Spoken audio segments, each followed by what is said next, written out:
All right, so today's May 22, 2022, and today we're going to have our, I believe it's 110th Desiderata Extinctionati meeting, and we actually have a prepared statement from Going South. Actually, today it's Uncle Ted's birthday, and he has. Do you have some words, Going South? Yeah, sure. It's Ted Kaczynski, or the Unabomber, his 80th birthday today. Just found out yesterday, I think, Sophie. So I've just written down some notes here. So basically, I think I can speak for all of us here when I say we condemn the bombs sent by Ted. They are a sad fact, and yet this intro is about his thinking and him as a cultural phenomenon.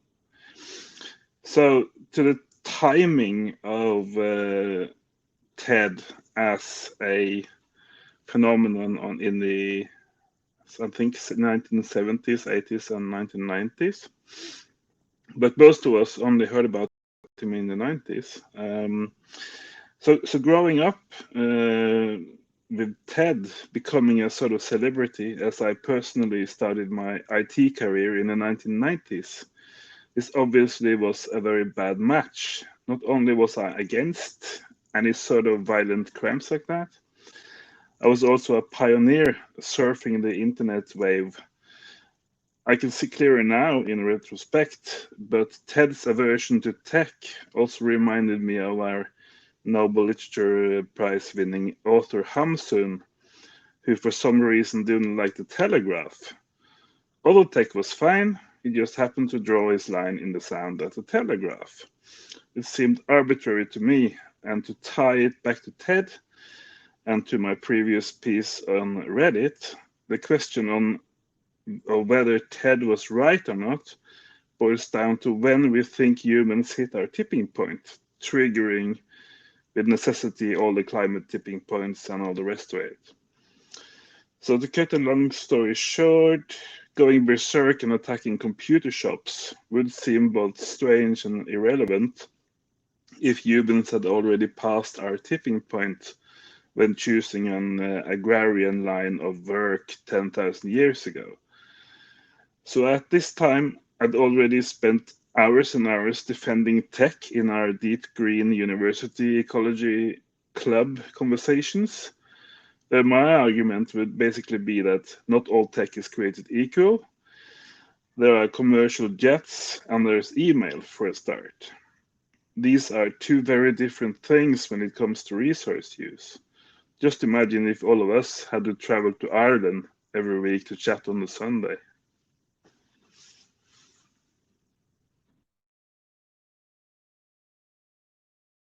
All right. Yeah, thank you for that. So we can get started with our agenda.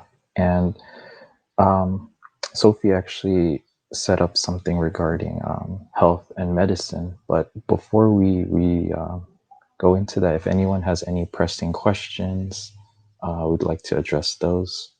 But if not, Sophie, you have the floor. Well, this ties in what you've been saying. The anti-tech aspect of TED ties in a bit to what I was thinking of, because when does tech start? Is making a fire tech? Is making a pot out of clay tech? Is, you know, shaping a bone to be able to scrape a skin of an animal tech? That's extremely debatable. The concept of tech. John Zerzan also goes along those lines, and all the anarcho-primitivists. The man that I cited on the post in Reddit, Ivan Illich, was also an early voice of the a certain amount of anti-tech in what his approach to the analysis of civilization and its doom, because he was a doomer already, and anti-tech in medicine too. Another man called Jacques Ellul, who is a French man who inspired Uncle Ted, was also analyzing the dangers and the ills of technology. So I agree with you about the email and the commercial flights. I do. It's a debate that would go on forever, because we where we are now, whether it's an addiction, or whether it's a necessity, or whether we could live without it, is entirely debatable. But we probably won't have a choice anyway. Being that where we're going, most of these things are going to disappear. So I don't know. If anybody wants to say something on tech, to follow a little bit what Torstein was saying. Yeah, I remember I was thinking, because in my 20s, in the 1990s, I was thinking, because as a environmental activist, I was I liked trains very much. I liked travel on the train. I liked the slowly getting to my destination and stuff. And I never took a driver's license. So but then I of course got self-critical, critical of my own positions. And then I started thinking, yeah, but trains, it would never stop there anyway. Even if we went back to the 1800s, to the trains, to the heyday of the trains, it would just go on. You'd have the nuclear trains, and eventually you would have cars anyway, because that's just how the economy works. So it's like, where do you draw the line, basically? I think we can never sort of go back to the Shire, to use the Lord of the Rings metaphor, right? It's if we were to go back to before the Shire, or to the Shire, it would have to be to go back to hunter-gatherers, before we started dividing the land between humans and other creatures, because agriculture is like a very psychopathic practice, where you just, you define the best parts of the land as for humans only, and just for that kind of crop, or that type of animal to graze for the sake of humans. So yeah, so basically, where do you draw the line? And I would like to follow up with my part 2 of the intro, if that's okay. Yeah. So this is also about the timing of when in our history that Ted Kaczynski appeared, the Unabomber. So if you read Ted's manifesto, he actually calls for a revolution against tech. This is quite different from what groups like ours will do today. And I'll argue that it's symptomatic of a manifesto written in the 1990s and not 30 years later in the 2020s. Why is this important? Well, there's not even time to have a revolution now, for a start, and technological civilization will collapse all by itself, with a little help from our Mother Earth, leaving us more or less to write poems and rap about it. We have at our disposal a mighty ally called Mother Earth, who seems dead set on collapsing global industrial society. For the purpose of self-preservation, the spiritual person would say. But in any case, we are not the weak party in this fight. Both our planet and our normie friends are working towards the same goal, collapse, without us even lifting a finger, let alone building a bomb. So in summary, Ted was right in criticizing the de facto death cult that is industrial civilization. He was wrong to kill individuals in order to promote his essay. And if he was 30 years today, he'd probably agree with us that there's not much we can do 80 years after the point of no return, at least the way I understand the climate science. Thank you.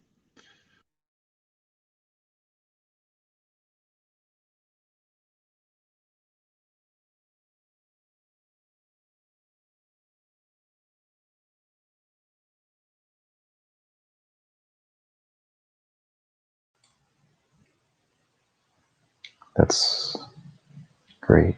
All right. So, anything to add from anyone else? If not, Sophie, you have the floor again if you'd like to get started.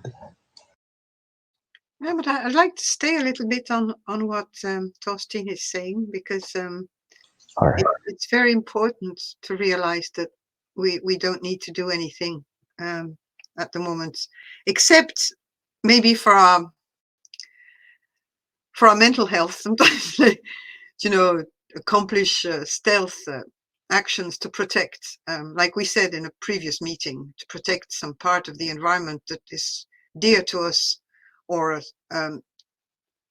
something that is immediately threatened by civilization. But it's true.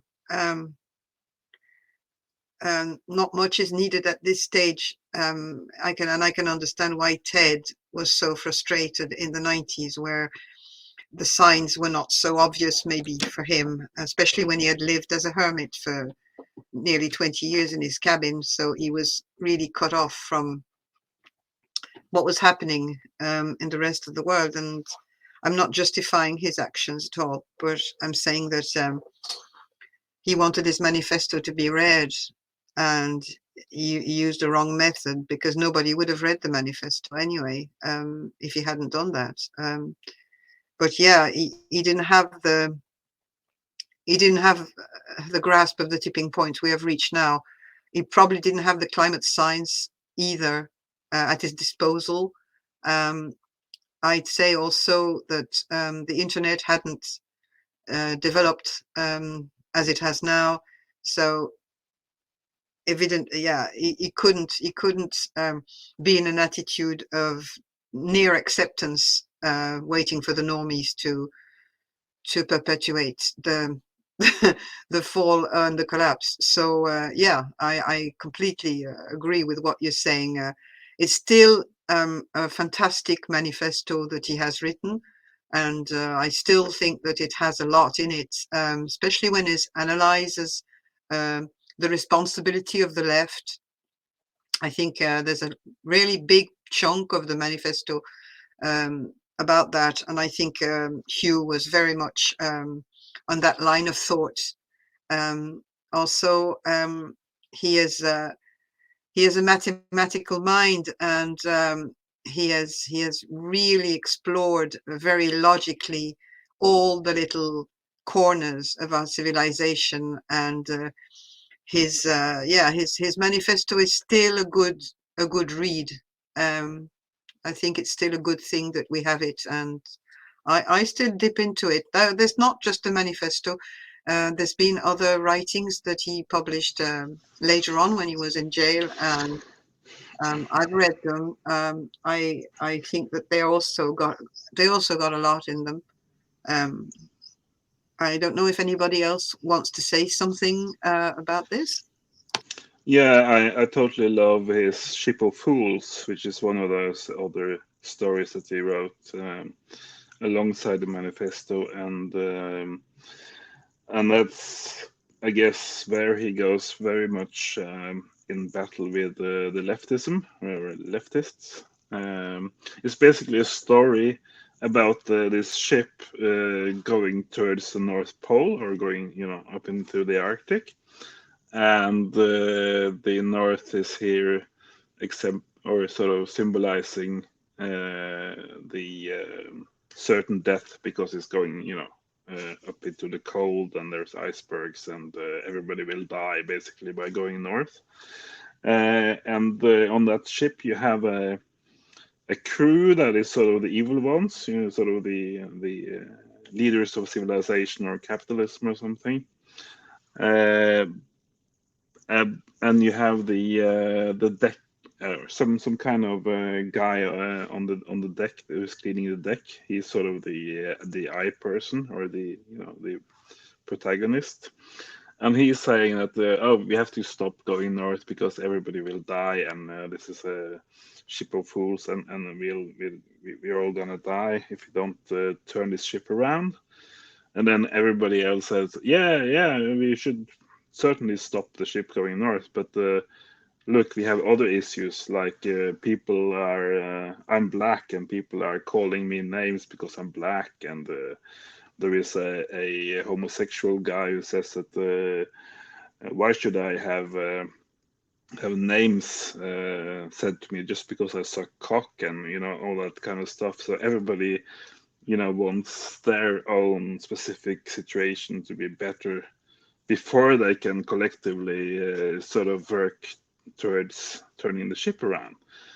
And that's something you also find in his manifesto, in Industrial Society and Its Future, or whatever it's called. Kind of forgot the title of the manifesto, but anyway. The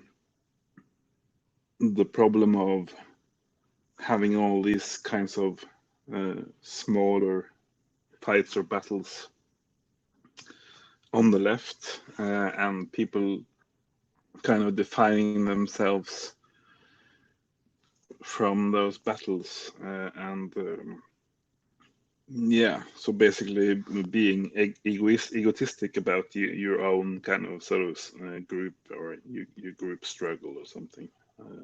Yeah. So I have to admit that just as Ted broke into global celebrity, I was at the worst possible position to embrace his thinking, because I was sort of surfing the wave and introducing the internet to our society in Norway. I was kind of completely in the pioneer thing about that. So to listen to an old guy who was anti-tech, that was just not me at the time. Absolutely. But cultural criticism, we've had that on and on for the past 200 years, I think. And to return to my favorite philosopher, Sapfe, he was sort of he was against human culture on a much more basic level. He could see where it took us, and I think specifically where it took the mountain regions, which he loved the most, with all kinds of metal and buildings and hotels and everything, scattered around the mountains, and just turning the beautiful nature into some kind of touristic hell. So he didn't even have to go to technology. He was just seeing humanity as too clever and too successful in everything we were doing. Yeah, and then you had Hamsun, this Norwegian author.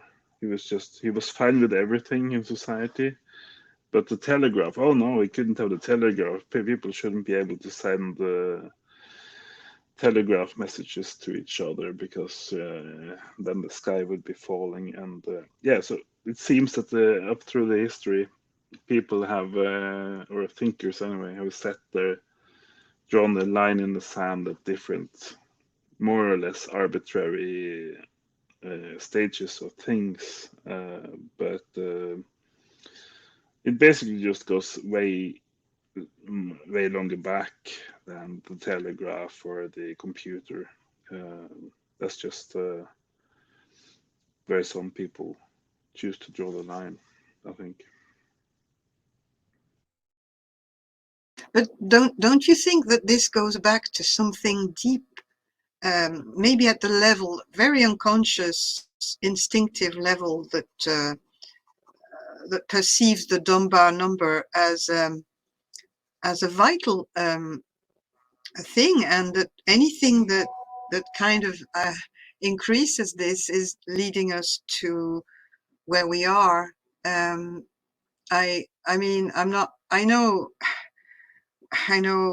a lot of people will say, yeah, we can't go back to, we're going to have a conversation with George in a couple of weeks, and he developed with Michael Dowd in the video that was posted on Reddit the thesis that even the hunter-gatherers were doomed because they killed all the megafauna and that was it, and then they had to create agriculture. Well, that can be immensely debated, and we can talk about that forever because nobody was ever there and we'll never know exactly what happened. But we have but I'm very interested in a deep instinct that the things that keep us alive as an individual and as a group, and these people that you mention, like that for Ted or any anti-tech people that we know, what is it? What is inspiring them? You see, is it something that they pick up because those people spend a lot of time in nature, either in mountains or in forests and stuff, and they deeply feel things that we cannot translate in words that make us extremely aware that if we increase the amount of humans that we can reach, we are going to go down an impossible way. Um, it's debatable. I mean, who am I to? I mean, I've been like you. I've worked in a very highly technological world, and I mean in medicine and stuff. But on the other hand, if I listened deeply to my body and to what my instinct was telling me, I knew from a very young age that things were wrong, and I couldn't put my finger on it. But when it comes back to the conversations we've been having for 2 or 3 years and the readings I've had and all the things that we've learned from you, I think that at the back of it, there's an intelligence in these people that is basic, that is for survival of our species. And survival means that we know when to procreate, we know what food to eat, we know when to sleep, and we probably know how many people we should interact with so that we don't get in danger for our health and in danger for our psychology. Anybody wants to say something about this? Yeah, I think you can easily get to that point just by living in nature and walking the mountains, climbing the mountains, and just seeing more and more people encouraging on the areas, more and more machines and cars and hotels to make a dollar from the wild nature. So it's kind of, you don't have to study in Paris or something to get to this insight that if this just goes on in a straight line, even it would just destroy everything, you know. So that's anyway. just based on the 1930s writings of Zapfe. You know, when he was actually allowed to write for the Norwegian Tourist Association, which is sort of the mountain walker association in Norway. So they actually printed his anti-tourism essays in their yearbooks, which was great to find in my grandparents' bookshelf on our cabin. Yeah, that's the cabin that I first visited in 1971, the same year that Ted Kaczynski and his brother built his cabin in the woods. So yeah, and it's sort of the same color cabin and everything. So I kind of I kind of feel that I have a sort of parallel life to Ted Kaczynski. Mostly because in the 1990s I was also trying to find something to do, some way to solve this big problem, and you know, if I wasn't this successful in the IT business, I would probably have gone down a much different path, I guess. Oh, Sophie, you mentioned how certain people know, and just for me recently, just listening. I've been listening more to Deep Green Resistance, like Lear Keith, Derek Jensen, and I'm sure other writers. Maybe I haven't read a lot into Uncle Ted, but I've listened to some of his works, and you can tell the way they talk about. Well, I'll speak more of Derek Jensen about how they feel about nature. That you can, well, how I perceive them. They have a deep sensitivity, deep love for nature. That and I'd say Derek does a good job of putting it into words, into the language of the alien cortex, right? Because this stuff, nature, the people who live in nature, it's I don't see them speaking about it, in the alien cortex language. And so a lot of them speak from the heart. And that's the difference between those who, I'd say they know versus the people in cities and the alien cortex. The way they speak is more about, oh, how can humans get more? How can we become efficient? How do we get money? And how do we grow? How do we get unlimited growth? And to tie it all back, I listened to, Hugh had an interview with Max Wilbert, and he was kind of going into that same thing about the heart versus the mind, the heart versus the alien cortex. So the heart, that's deep green people like Max, like Derek, who believe in what's going on, what they see, what's going out in nature, the destruction. But that's totally different from what companies, government, states care about. They don't see nature in the same way. They see it as dollars. I think in that interview he was talking about the language of the alien cortex is what? Dollars, numbers, and weapons.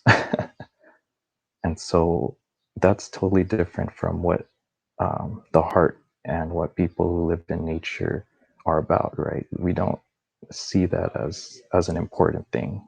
Dollars, that's an afterthought. That's total alien cortex. And so there's that conflict that's happening now. That's been happening since, I'd say, maybe if we go back to agriculture, since weaponry was established, since the alien cortex set its kind of foothold in humanity. There's always been that fight, and we're seeing the end kind of now, right? The outcome, the conclusion is collapse, because people have said it many times before. I mean, I'd say Derek is kind of this new generation, but there's been other they've tried to tell us years ago that, hey, don't take this technology thing too far, or else we're all gonna go down. So it's a tough situation. I mean, we're kind of at that last. I know we're part of that last generation now.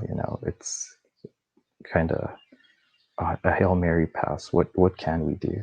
I mean, it's hard to say, and yeah.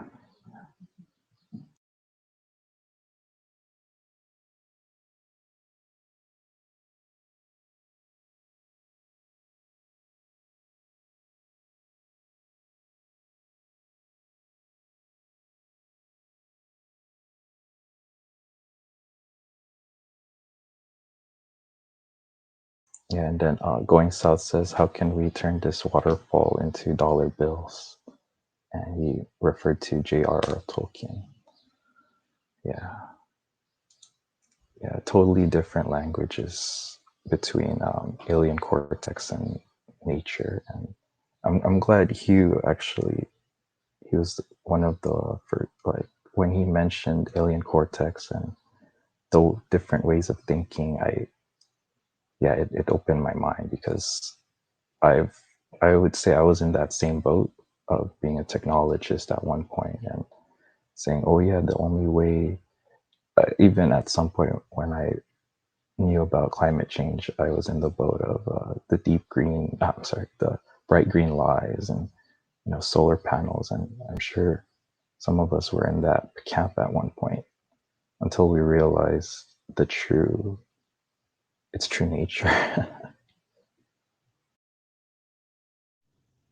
Yeah, what you said now, Mike, kind of made me almost understand the alien cortex thing for the very first time. I guess maybe I'm ended up very much with both my feet in nature, so that it's sort of very far from me, the other side, the alien cortex thing. For me personally, I think maybe the best way to illustrate it is that 20 years ago, I basically ran a website that I'd programmed from scratch, called poetry.no, for Norway. And so I had a poetry site where everybody for free could post their poems and comment each other's poems, basically. And of course, sometimes you go home to your folks for Christmas and whatever, and then I would constantly get the question, yeah, so how are you gonna monetize this? How are you going to be a millionaire based on this poetry website? And I was just like, what? What are you even talking about? Come on, this is a poetry site. I'm not gonna make a buck from poetry. Are you stupid? So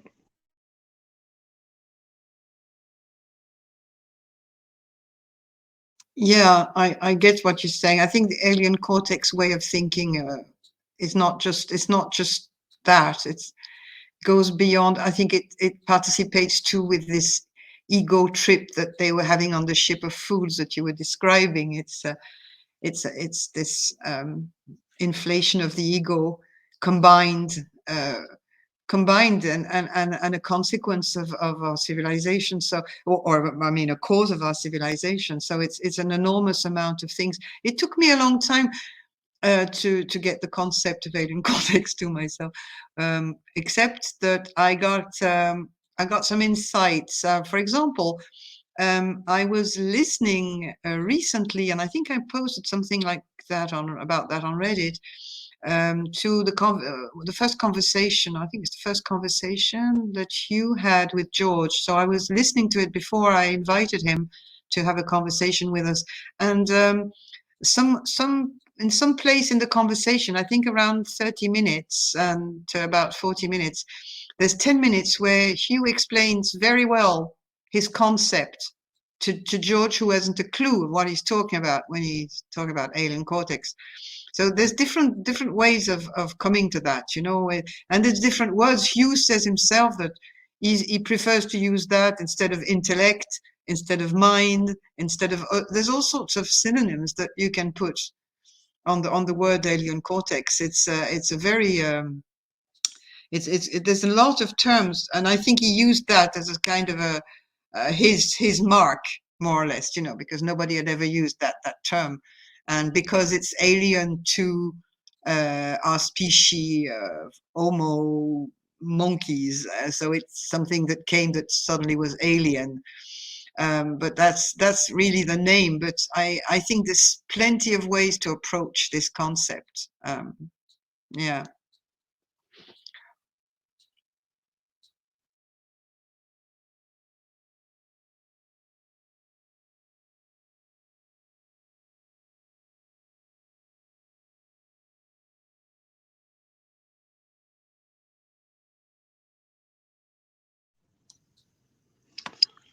Yeah, so maybe we should make kind of a connection over to health, because I'm pretty sure that if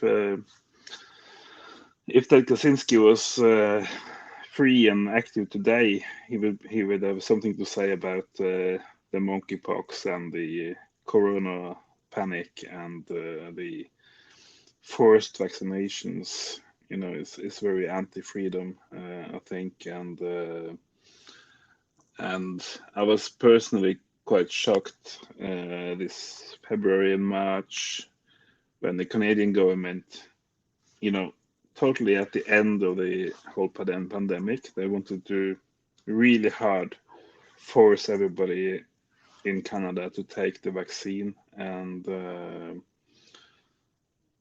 really put people out of deciding for their own body, basically. I'm pretty sure that Ted would hate that completely.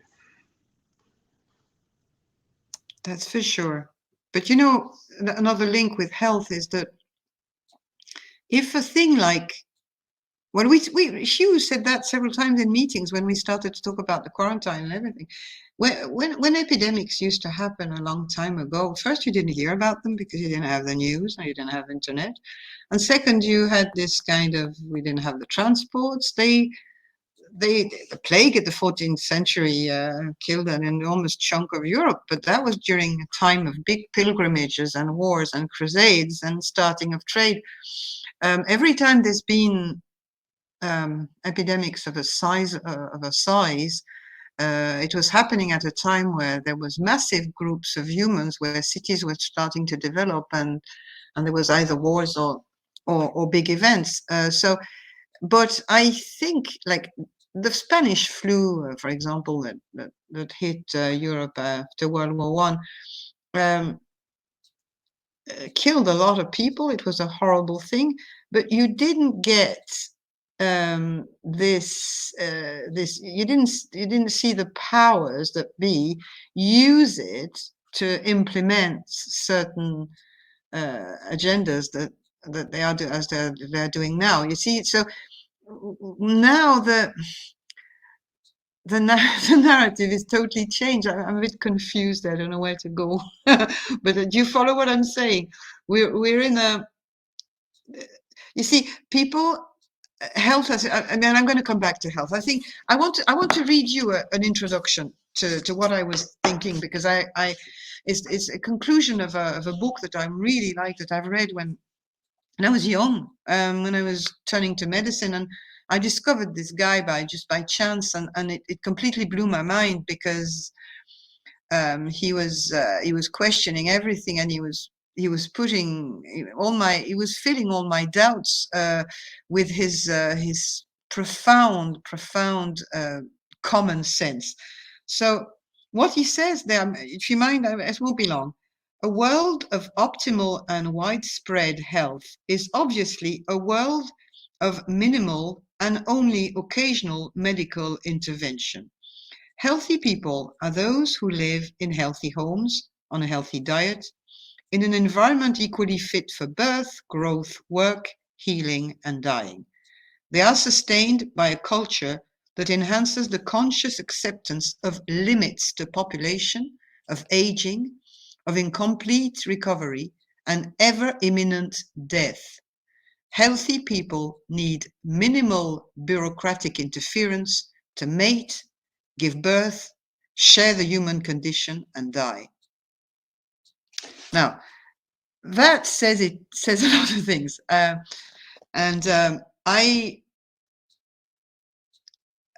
There's a phrase after that says the true miracle of modern medicine is diabolical. And that's where I'm coming. You see, why did this COVID crisis have such an impact on society? Because people's notion of health, concept of health, is completely perverted, and has been perverted over the last 50 to 60 years, if not 100. And it is on a population like that that you can implement fear, control, and all these abominations that have happened during the COVID crisis.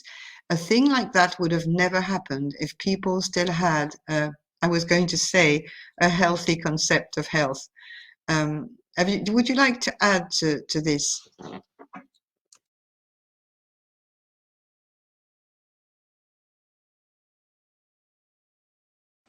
Yeah, I'll just add that, yeah, what you just read is something that's very foreign to the people in like alien cortex land, because I think I even spoke with Hugh a couple of times, and he kind of helped me see things a little differently in regards to the health system, because at some point I believed the health I believed in the health system, and I was one of the folks who wanted, oh, we need insurance, because medical insurance, because that's the only way to get medical help. And that's a form of, slavery, right? When you're forced to get some sort of insurance, especially in the US, just to get medical care, and you're left in that position, and you're, in actuality, there's other ways of medicine. They're just called quack medicine. They're given labels that say, oh no, don't go to these fakes, don't, because I mean, maybe, it's, they could be, who knows, right? And but the point is it should be given up to people, the community, the individual, to make that decision, not this medical establishment that believes in, or that says, oh, you must follow us, and you must go only to these doctors in these reputable places, and everyone else cannot go. And that's a form of control that at one point I thought it was normal, but it actually is not. And to give labels, it really puts fear in the people, and say, oh, if I go to this person who's not reputable, then um, I could get the consequence, or something bad could happen to me. And yeah, that's wrong. And that's just that level.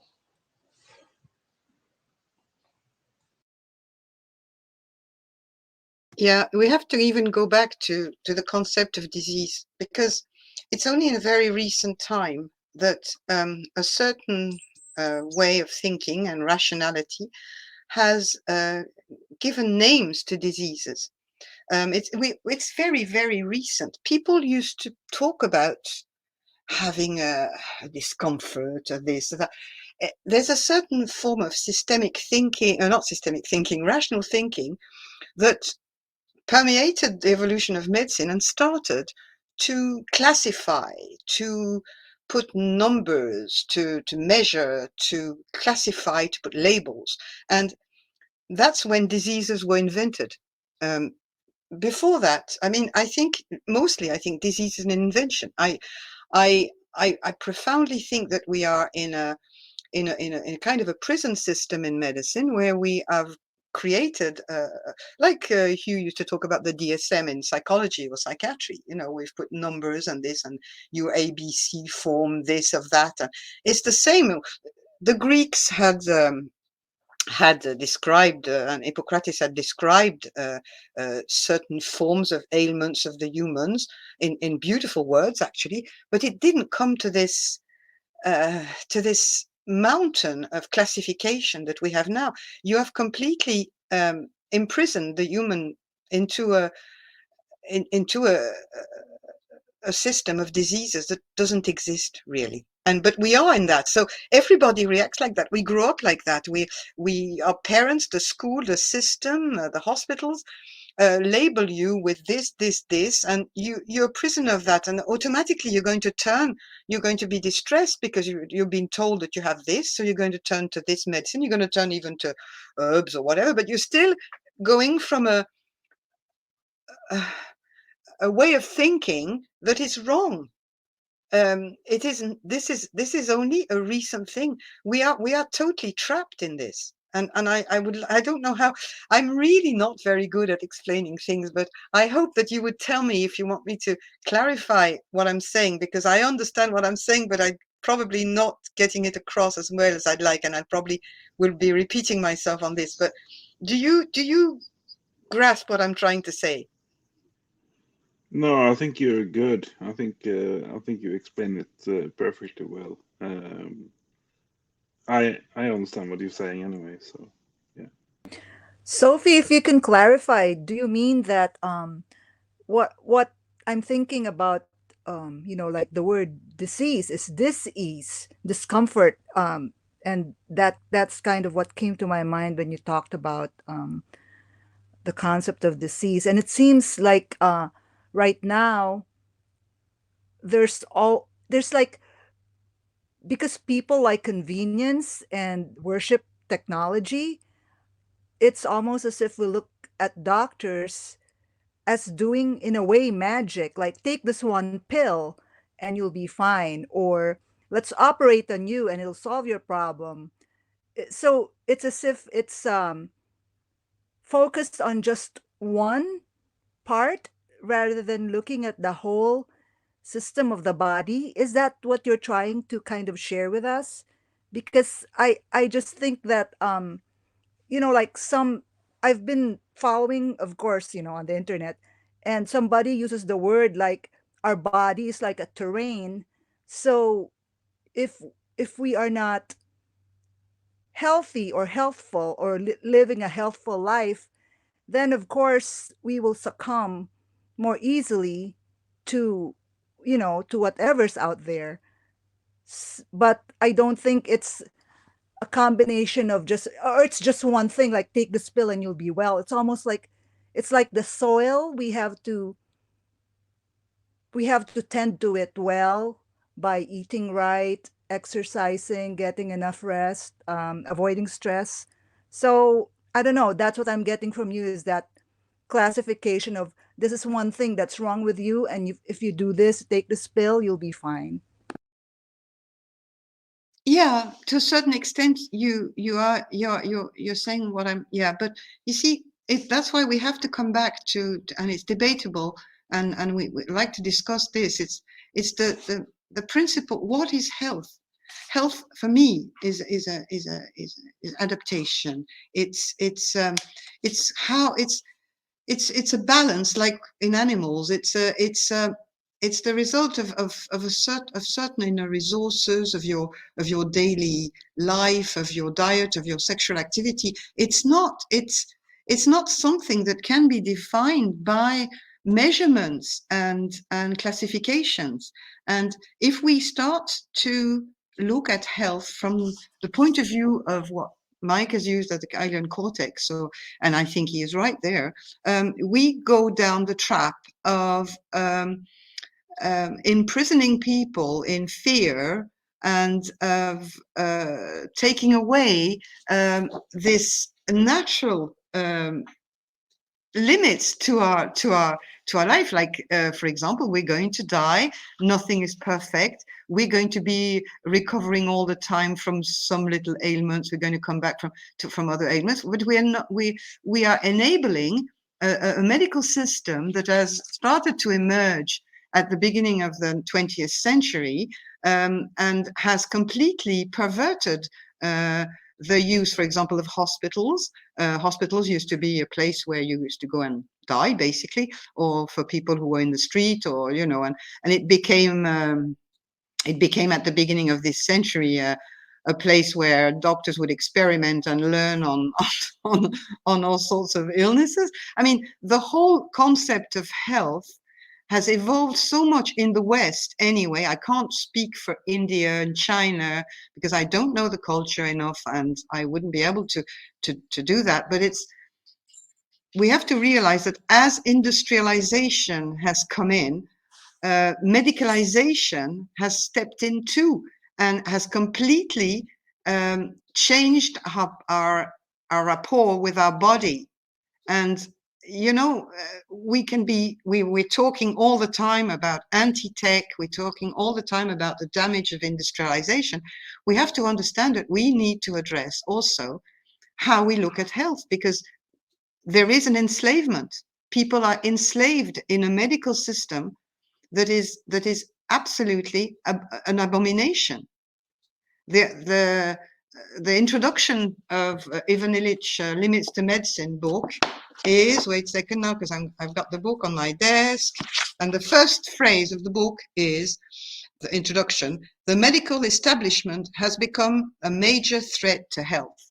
And you see, this is true. I mean, if you look at the numbers, if you look at the numbers of people who are ill because of medicine, if you look at the number of people who die because of medicine, if you look at the problems that have happened with, we're not going to use the word vac, but you know what I mean, all sorts of other things that in recent times, but all along, we have to admit that we're facing a machine there, the medical machine, that is as dangerous as the industrial machine. And we can, and we need to, it's a transformation. We need to have a total transformation, personal transformation, as how we look at our body and how health is defined, to not be slaves to a narrative that is making us completely dependent on a terrible, terrible system. And I've worked in it, and I've had fantastic experiences. I mean, I have saved lives. I have operated on people. I have brought babies into this world. I have sutured. I have done all sorts of surgery. Surgeries was actually my favorite part. But on the other hand, I've been the witness of things that have absolutely devastated my heart and my mental health. I honestly had to. You see, I grew up. My father was a doctor, and so it's like if you'd grow up in a cult, and then you go into medicine, so you associate all the professors and all that with your kind of family, so you end up you're in a real cult. And so you go along the lines, like when you grow up in tech, you just go along the lines, and suddenly you look at the person in front of you, and you say, but what am I offering you? What is happening there? And then you want to exchange with that person, and you realize that person is enslaved. That person is totally in the narrative of this society that's telling them what it is to be healthy. And they don't know what it is to be healthy, because they can only relate to what the medical establishment is telling them from school. It starts from school. Do you see where I'm going?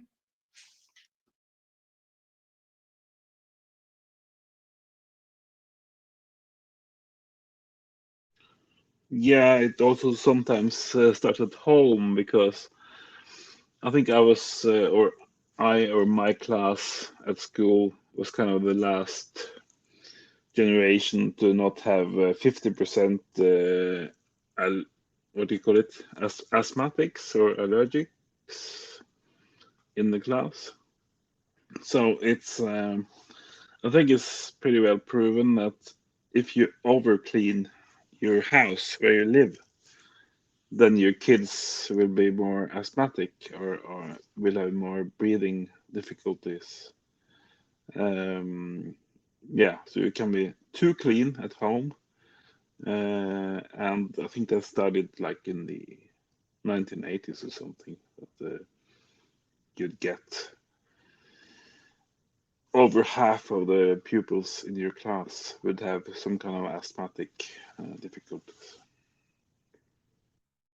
Yeah, well, those respiratory problems have also increased because of pollution and you know there's also that because of urbanization and even though they do happen in the countryside, but because of increased carbon and global warming, plants are also producing more pollen, so people are exposed to more. People who are sensitive will be exposed to much more of these things, so their symptoms will increase. But there again, I'm talking a tech language. I'm explaining things with terms that are looking at the human body as a kind of a machine. And I don't like doing that too much. But you kind of come back to this because you always it's a kind of, it's this logic again, and part of self um, discovery, the path of enlightenment, the path of understanding where we are, is part of it is getting deconditioned from thinking in a certain way. And if we start to think in terms of semiology, symptoms, these symptoms correspond to this disease is treated by this medicine, you know, then we're back in the machine thing, and the end of this is the transhumanist agenda, because then we are a total machine. Everything will be fixed or replaced, and there is no human anymore. And this is where medicine is going now. I've seen doctors being replaced by tech people, specialized people. A doctor in the 60s or 70s was somebody who would visit the home, who would know the families, who would listen, who would be, you know, at the same time a confidant and a confessor, or wouldn't intervene too much, would use a lot his hands to feel the body and to, you know, and that has completely disappeared. I have some patients that I used to have tell me that sometimes they go to the doctor, they don't even touch them. They just take a kind of algorithm and say, well, you got this, you're going to have this, you're going to have that test, and you're going to take this medication, and you're going to go to the lab and do these tests. And so we're going back into measurements, then we go back into numbers, and we go back into the machine. And somebody has written, what about druid medicine? Yeah, but the druids medicine was probably adapted to the time where they were in, and people were not reasoning the way they're reasoning now. So you probably went to see a druid and you could say, oh, I've got this funny feeling and I feel a drag in my ear, and you know, it would be a whole constellation of stories that you would tell the druid, and the druid would probably go with what you were saying through his perception and his connection with whoever you are, where you live, and your culture and your house and your field and your tree, and he would probably advise you according to all your connections with the world around you. A doctor now doesn't give really much time to your conditions. I mean, to where you lived. It's like what we were saying earlier in many meetings. You know, why would you give an antidepressant to somebody who lives in a world that's totally depressing? Like what? It's normal to be depressed when you live in the horrors So instead of telling the person you're depressed, say, yeah, you're adapting very well. Actually, there you are right. You have that. That's what it is, and you're experiencing something that's I can validate. If you see what I mean, I'm rambling on there. I'm very curious about this, how people reacted to illness, or if they even knew about it in this. Well, obviously, they didn't in the same way. But yeah, when you talk about Druid medicine, or any idea of some antiquated medical system, I don't know, we've been taught to completely disregard these things. But yeah, I sort of assume like something like cancer, people might have had these kind of illnesses and not known anything about it and gone, oh, I've got a tummy ache. And then you have a tummy ache for a couple of weeks or 6 months or whatever, and then you drop dead, I guess. And somebody called that in some culture a curse, or a